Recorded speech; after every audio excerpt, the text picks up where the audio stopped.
welcome to First Baptist Church for all of you who are in person and for those who are joining us via Facebook. Happy 4th of July to all of you. Thank you for being with us on this day. And as we give thanks for our independence, it's also a day for us to reflect, to think about the founding members of our Constitution when they wrote the second paragraph that says we hold these truths to be self-evident, that all men are created equal, and they are endowed by their Creator with certain inalienable rights, that among these are life, liberty, and the pursuit of happiness. And so we must admit on this day that in our past, some people have been left out. People of color, people of different nationalities or religion have often been left out. So as believers, we must commit ourselves to this pursuit that all of God's children are to be treated as equals, to treat and to love and to respect all people, regardless of their skin color or their nationality or their religion. May we reflect on these truths as we worship and gather on this day.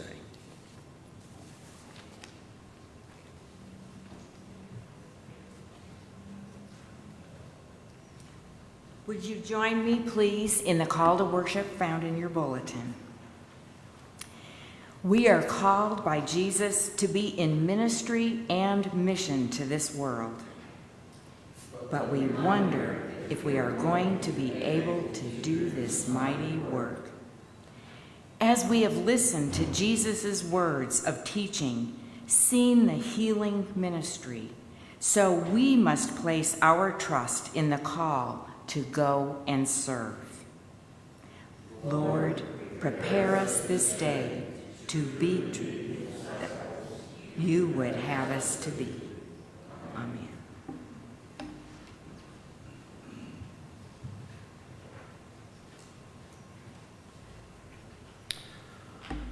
Good morning, Lord.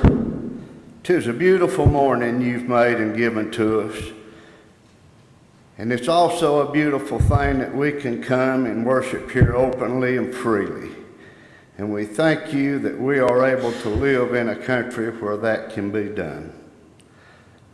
We pray, Lord, that you would be with us through this service and through this day.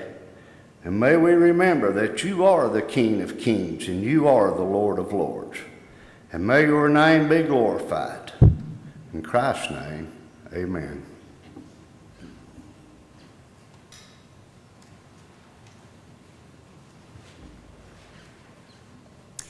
Our hymn this morning is on page 7, Joyful, Joyful, We Adore Thee. We'll sing all 3 verses.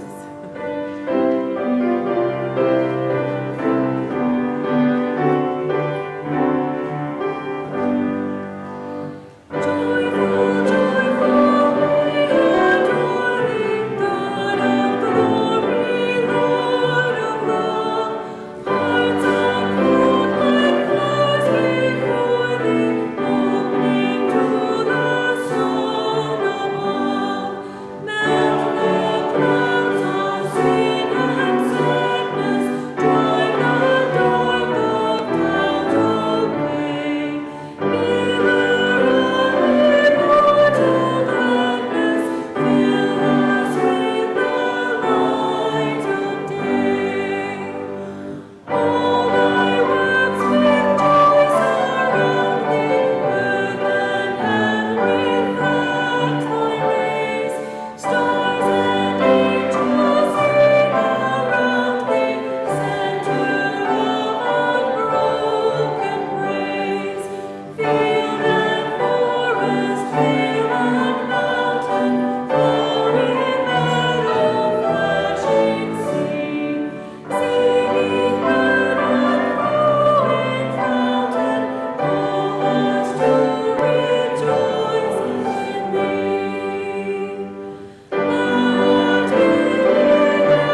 Our scripture this morning comes from Mark chapter 6, verses 1 through 13.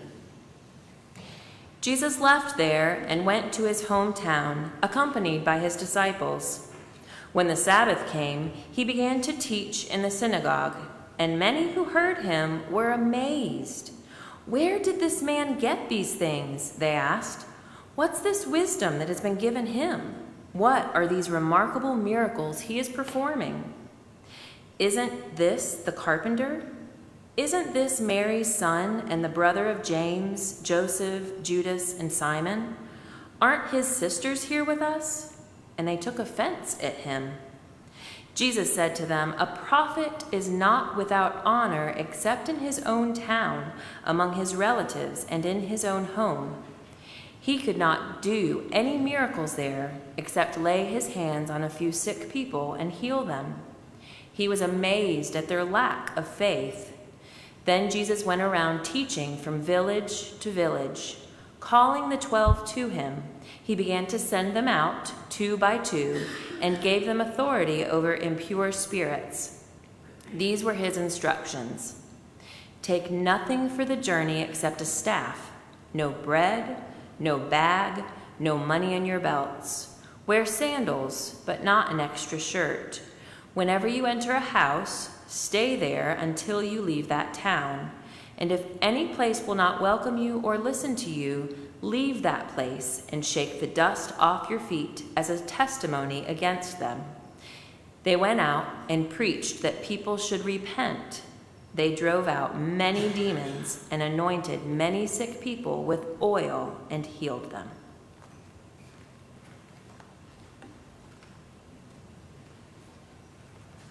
Well, this seems like a very appropriate text as we think about the founding of our nation today.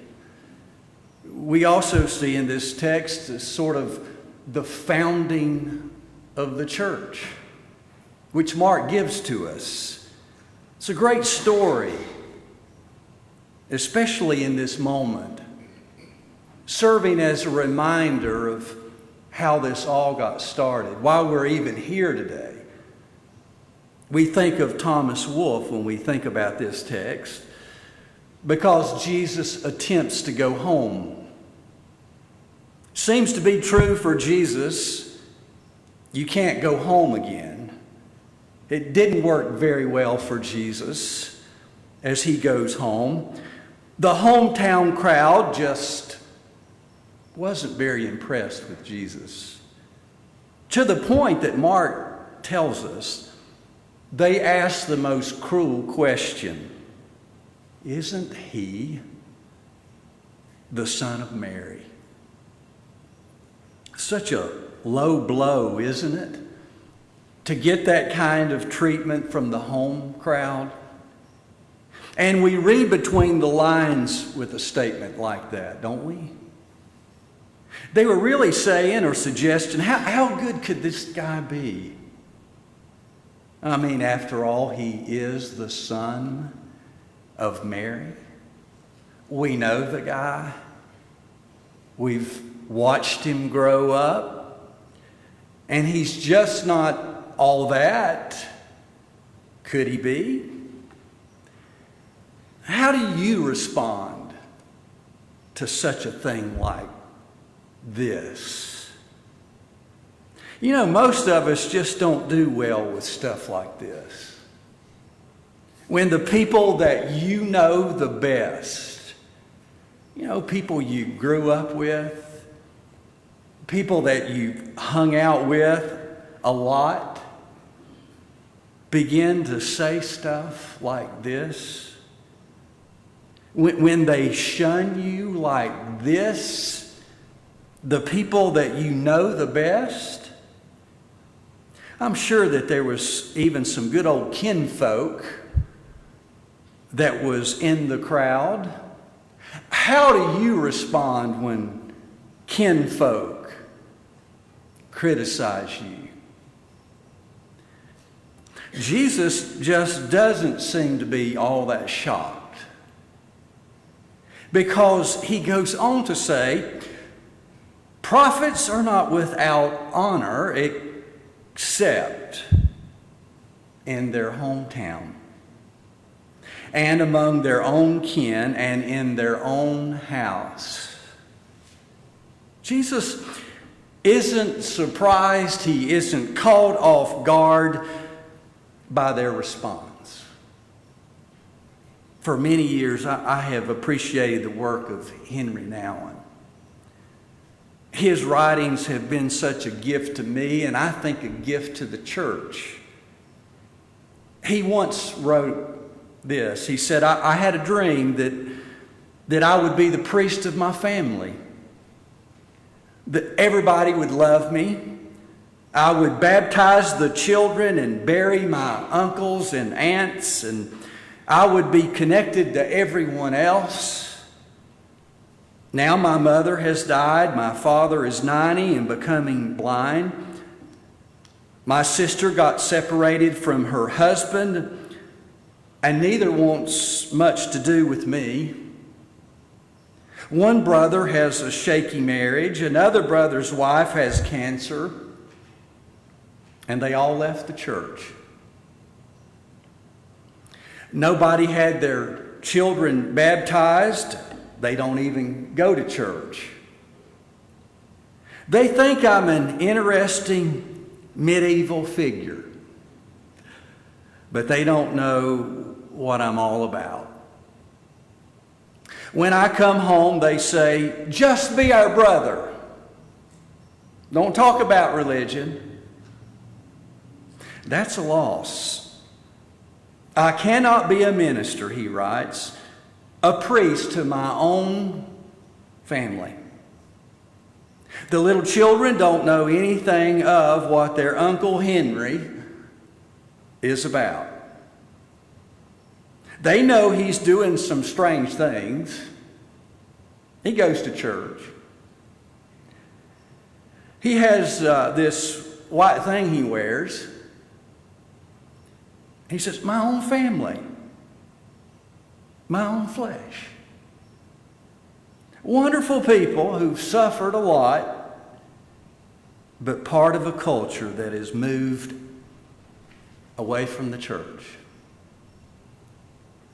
It took me a long time to not feel guilty about that. To not feel that it was my own fault. You see, this thing with Jesus was that he just doesn't look very impressive. He doesn't look that successful either. He was out there, touching people and healing people. And Mark says he was casting out demons, things they didn't know anything about. And he goes home. And this is how they treat him. And this would have been enough to sink most people's boats. They would have just said, well, heck with this. I'm done. I've been out here working, and I go home, and, well, my own folks they're just not impressed with me. I should just give up. Well, this text reminds us that this just happens. And if it happened to Jesus, well, what does that mean for you? Or for me? Should we be surprised that people aren't that impressed with you or with me? I remember a person in one of the places I served who ventured out and tried to be a leader. And after the first week, she called me up. I answered the phone, and within a few words, she broke out in tears over the phone. So much, I couldn't hardly understand what she was saying. All I could gather was that after a week in leadership, she was going to quit. 1 week, she had had enough. And I asked her why. And after she stopped crying to the point where I could understand her better, I heard her say that somebody criticized her. They criticized her leadership. And so I attempted, I didn't know it then, but I know it now, I attempted to do what Daniel the tiger has been telling my granddaughter. He says, what you ought to do when you get upset is you take a deep breath and you count to 4. And so I asked the lady to take a deep breath. I didn't say to count to 4. I asked her to take a deep breath, just hold on a minute. And by the end of the phone call, I was able to help her understand it just comes with the territory. Anytime you attempt to do anything, I said, it's just going to happen. Even to the best of us, even to Jesus. By his own hometown people. And so by the end of the phone call, she said, I'm going to try again. And sure enough, it didn't seem like 2 weeks had passed. She called me again. This time in tears again. And this time, you can guess, somebody criticized her.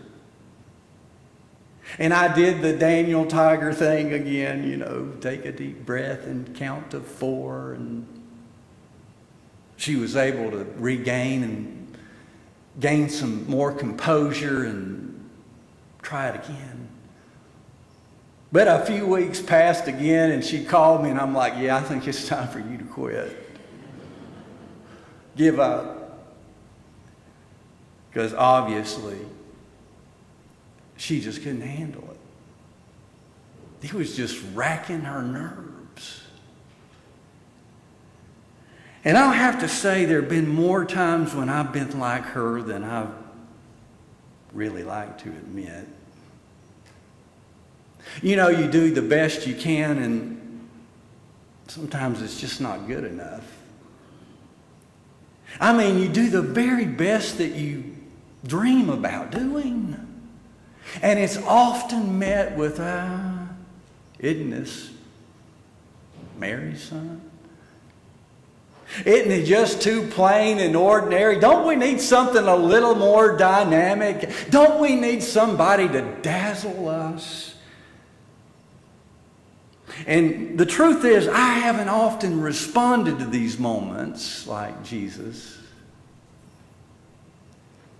Barbara Brown Taylor once wrote about how she responded. She even wrote a book about leaving church. Really should be titled Leaving Ministry.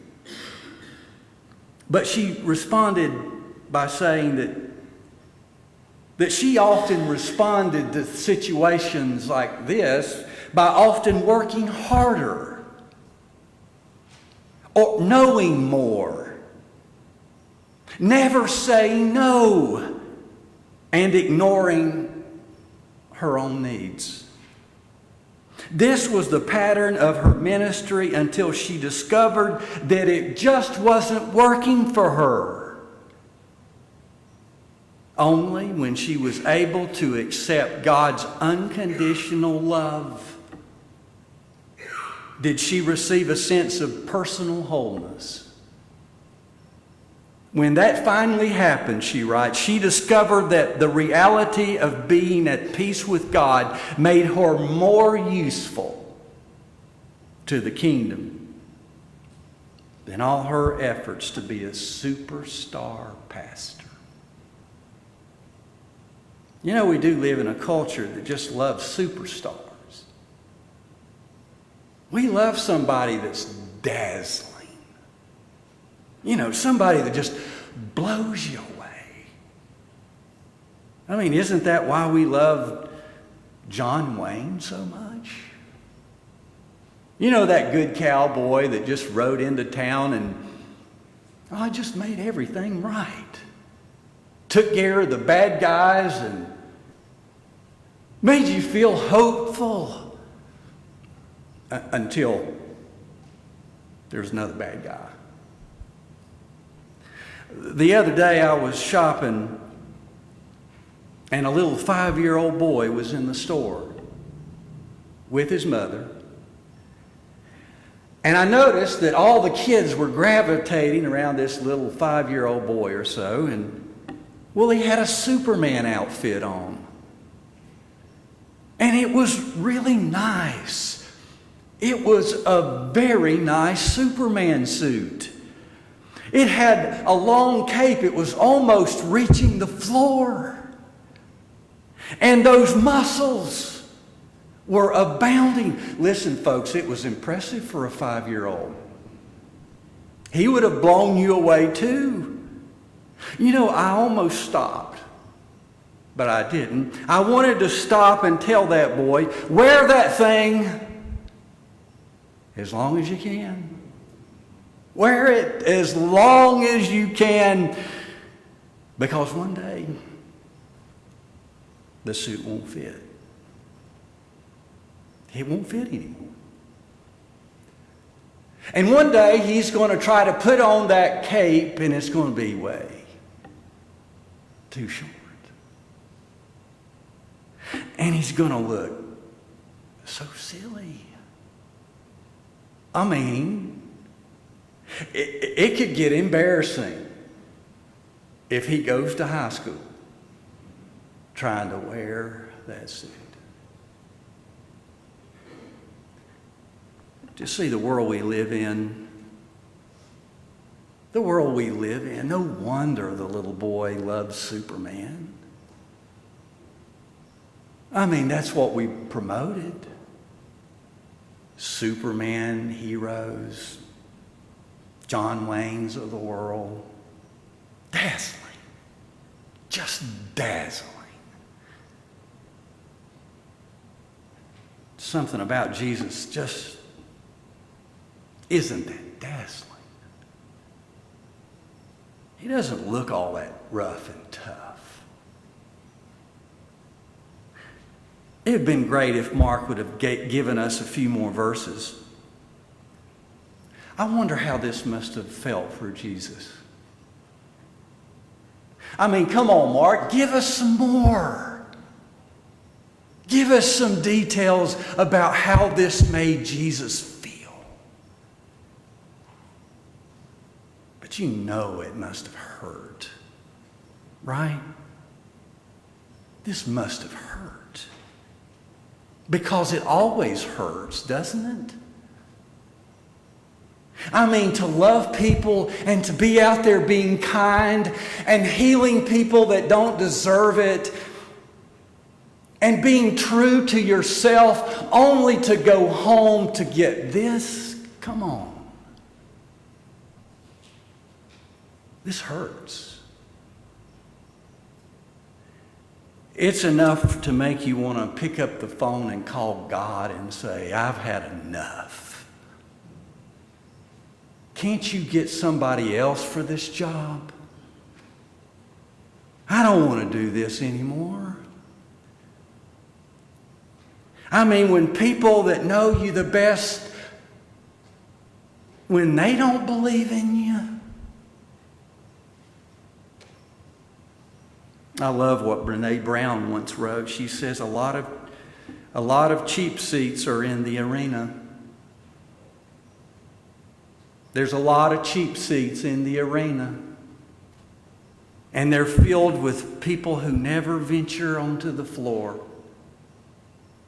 They just hurl mean-spirited criticisms way up there.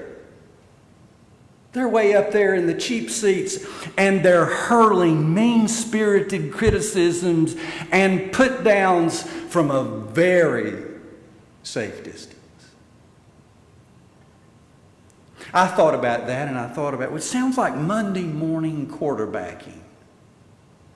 You know what a Monday morning quarterback is, don't you? Yeah, see, Monday morning quarterbacks, they're good at a few things. They are really good with popcorn. They are really good with handling a remote control. But they don't throw touchdowns because they never get into the game. Never. It's just in their heads. Just in their heads. This is what they do. They stay close to the couch. Or they lean way back in the recliner. But they never play, ever, ever in the game. Thanks to Mark. Thanks to Mark because he tells us how Jesus responded. He moved on. He moved on. In fact, he's telling us the story of how the church got founded. And he said, well, Jesus just found a new family. He found a new group of people that could believe in him just a little bit. Now, they weren't very bright either, right? He went out and found 12 ordinary people. He tried to teach them. Sometimes they listened. Sometimes they got it. But most of the time they were like you. And they were like me. And there were other people, these other quarterbacks, Monday morning, who said, look what he found when he moved on from us. Bunch of losers. That's what he's got. He got a bunch of losers. He's out there with his losers. Because they were ordinary. You've seen the list of these 12 people. They weren't highly effective, motivated leaders. Fishermen. Hey, one of them was even in cahoots with the system. A tax collector. You got to be kidding me. He chose them. He just moved on. Jesus just moved on. You know, I think this says a lot to us in a day where people are longing for a superstar, whatever.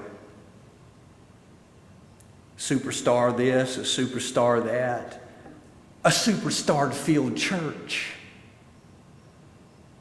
that'll just blow you away. And we might wonder, some of us, why can't we be a superstar church? Why can't we be a superstar church and just blow the world away? You know, we want to pack capacity where the stands are always filled with people who are cheering us on. It just doesn't happen that way. I'm sorry. Because sometimes I want that too. A packed house where we just dazzle all of Burnsville. Blow people away. Just doesn't happen that way. Because this guy named Jesus just keeps using ordinary people. Even when the cheap seats are empty, Jesus just goes from one place to another, loving on people. Just loving on people. And then he says to his disciples, he says, you know, let me give you some advice. They'll do you this way too. They'll do you this way too. And when it happens, he says, just wipe the dust off. Don't you get hung up. Just wipe the dust off those feet and your sandals. Just kick it all off. Just keep moving.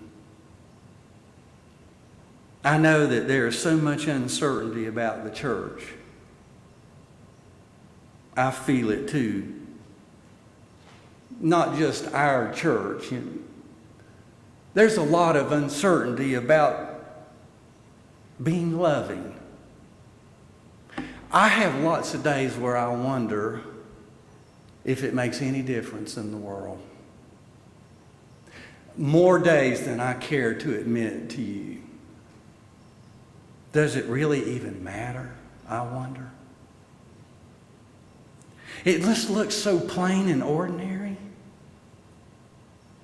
And to the world, it doesn't look so dazzling. I'm just reminded in this story that Jesus called 12 ordinary people that are a lot like us just to show up. Just to keep showing up and being loving and kind and generous. And on those days when nothing seems to work, kick off the sandals. Don't let any of the dust stay on your feet. Wash it off and move on. Again, Brene Brown says we need resilience and hope and a spirit that can carry us through the doubt and through the fear. We need to believe that we can affect change if we want to live and love with our whole hearts. Keep on loving. Keep on showing up. Keep on being your ordinary selves. It's okay, warts and all. And most days, we will have to remind each other, kick off the sandals and wash off the dust. Let's just keep on moving. Best we can. Let's just keep on moving. And Mark tells us, I don't know how, that somehow all this ordinariness, by the grace of God, it'll be enough.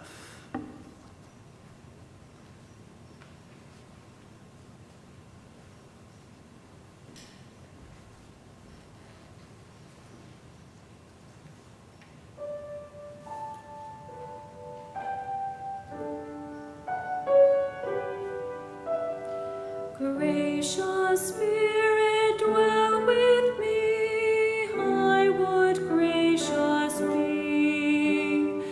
help me know thy grace to see. I would be like thee, and with words that help and heal, thy life would mine reveal, and with actions bold and meek, for Christ my Savior speak.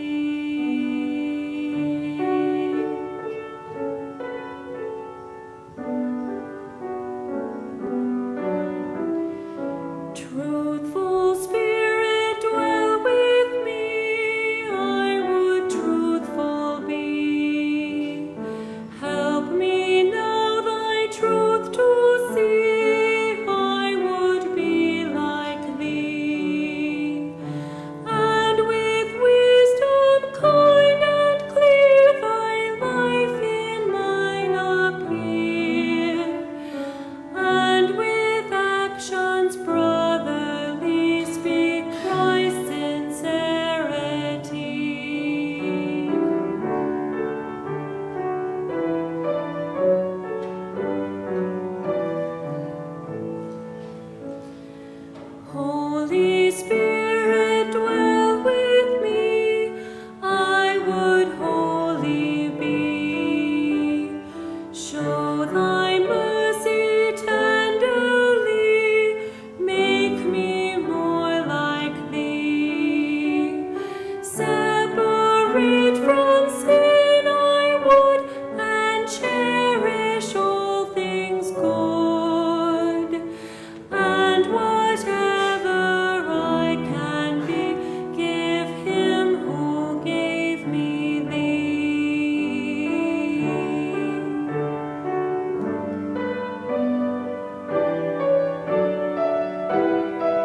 So now the flame of Christ is being carried outside the four walls.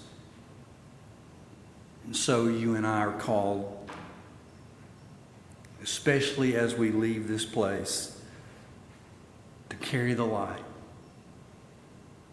And even though we may not look or feel impressive, even though we seem so ordinary, may we be resilient like Christ, offering the little love and kindness that we have to all that we meet, knowing that it may just be enough. Amen.